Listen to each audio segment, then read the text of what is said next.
Sports for development ایک ایسی terminology ہے کہ جس کا بنیادی مقصد یہ ہے کہ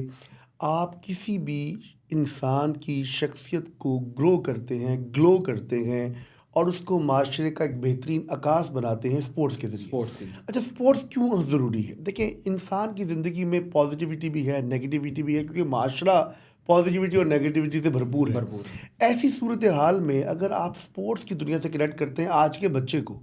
تو وہ بچہ دو تین چیزوں سے بنیادی طور پر وہ دور ہو جاتا ہے۔ سب سے پہلے انگزائٹی ہے معاشرے میں بہت بالکل زیادہ، بہت زیادہ فرسٹریشن آپ کو آ جاتی ہے، آپ بہت سارے سوشل جو پرابلمز ہیں اس کی وجہ سے اپنے آپ کو سمجھتے ہیں کہ میں بیمار ہوں اور اس وقت مجھے ان سے باہر نکلنا ہے۔ تو ایسی صورتحال میں اگر آپ اپنے آپ کو ہم آہنگ کر لیں گے کسی ایسی اسپورٹس کے ساتھ جس کے ذریعے نہ صرف آپ کی شخصیت کو ایک نکھار پیدا ہوگا، آپ کی انگزائٹی دور ہوگی، فرسٹریشن اور اریٹیشن کا جو ایلیمنٹ ہے وہ ختم ہو جائے گا، اور اس کے بعد آپ معاشرے کو، اپنی سوسائٹی کو، اپنے گھر کو، اپنے ماحول کو سرو کرنا شروع کر دیں گے۔